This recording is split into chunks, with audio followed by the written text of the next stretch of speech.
Hey guys, I was just thinking about something. I think a lot of us like the idea of who Jesus is. I think a lot of us like Jesus, like him. We like the idea. We're like, oh, he fed 5,000. Oh, he healed the lame. Oh, he healed the sick. Oh, he raised the dead. Oh, he did this. Oh, he did that. And we love the idea of who Jesus is.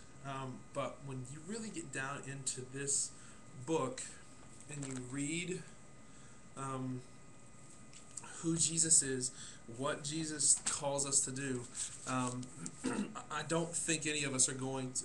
I think a majority of the church um, would run away, as does a multitude of people who come into contact with Jesus. He comes in contact with thousands of people throughout his ministry, and as a result, at the end of it, he's got like 30 people hanging out with him, 40 people hanging out with him at the end of his life, and at the end, when he ascends into heaven. Um, where were the 10,000 people that he fed? Where were the hundreds and hundreds of people that he affected by healing people and fixing their problems and doing all that?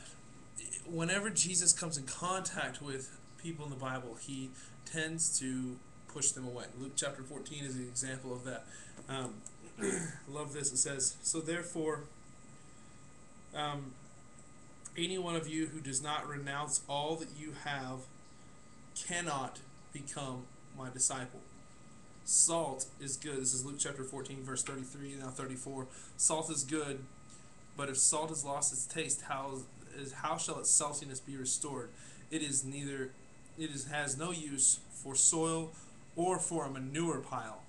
It is to be thrown away. He who has ears, let him hear.